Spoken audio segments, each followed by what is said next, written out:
Hi, my name is Laura Hess. Today we're going to be doing a 5th grade hyperbole lesson on identifying hyperboles in a poem.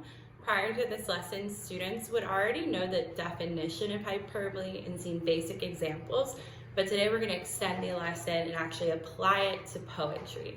So at the end of this lesson, students should be able to produce their own hyperbole statement and also identify them in poems. So to start, the materials needed for this lesson, I need everyone to get out their highlighter, their writer's notebook, and their poem that I've printed out for you. So we're going to start by just reviewing hyperbole. We learned about it yesterday, but before we go on today, we're just going to review, get it fresh in our minds. So hyperbole is a statement that exaggerates. Yesterday we talked about also what exaggerating means. When you exaggerate, that means you say something's bigger than, you could say it's worse than, or better than it really is. So when we use hyperbole in our writing, we do it so one, it can create a mental image in our head, and also because it makes the writing more exciting. Some of the examples you're going to see today might make you giggle, might make you laugh, and might actually make you picture what's going on in your head, which is what it's meant to do.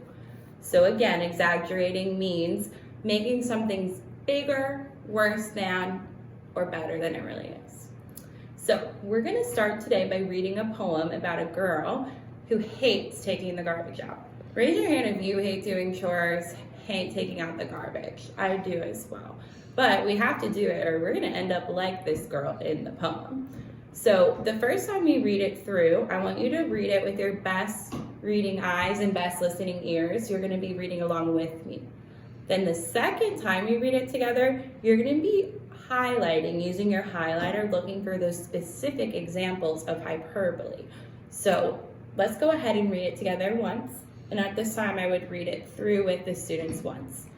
The second time, again, I would have them get their highlighter out and ready, and I would ask them to specifically look for parts in the poem where she's exaggerating about the garbage. So is the garbage seeming worse than it really is?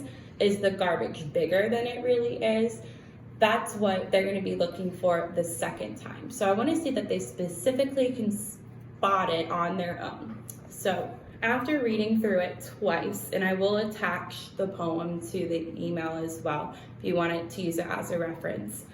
After we read the poem twice, I'm going to ask students, okay, raise your hand if you found an example of hyperbole from the poem that you would like to share. So at that time, I would gauge students' understanding of what hyperbole is. The examples that they give will have to show exaggeration, and I would question them and use questions such as, how do you know that's a hyperbole? What part are they exaggerating there? Just so that I know that they know what hyperbole and exaggerating is. After we review some of the examples they picked out, I would be sure to include a couple of my own, just key examples from the poem that if they didn't already identify them, I would want to make sure to go over these specific ones. So this is the first example. We're going to go over this example now. I want you to go back in your poem with your highlighter, and I want you to find this line. It's in one of the last stanzas of the poem, and put your finger on it when you see it. So this hyperbole is, the garbage reached across the state from New York to the Golden Gate. Again, the garbage reached across the state from the New York to the Golden Gate. Now, if you don't know what the Golden Gate is, that is bridge in California. So she's trying to say there that her garbage is stretching from New York all the way across the U.S. to California. And again, she's saying here that her garbage is reaching across the state as well. So imagine you're in the state of Ohio right now. That means it would be reaching from the top to the bottom of Ohio, which is an extreme exaggeration. So what part about that is she exaggerating then? How is that exaggerating? So that's, again, when I would question the students, asking them how they know, and then reviewing these key facts with them, that your garbage can't actually reach across the entire state or across the entire country. So that's why it's exaggeration. So once we went over the key examples in the poem, that's when I would assess their understanding with this formal exit slip. I would have students write 3 different hyperboles about garbage on their own. So this is where they are going to write 3 different examples of what it smells, looks, or feels like, but this time in their own writing. So I would be collecting this again as a formal assessment just to look at their examples and make sure the examples they are giving me actually exaggerate and are key to garbage. Now, based on the examples they give, I would use that to drive my planning for the next day on if we have to go over it again, maybe looking at a different poem this time, or if they're ready to move on.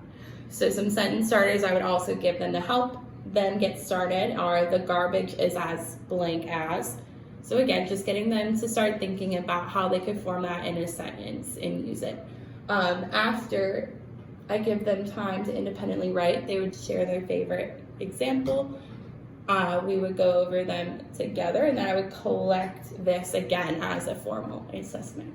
So this is just a quick hyperbole lesson that I would do again with my 5th grade.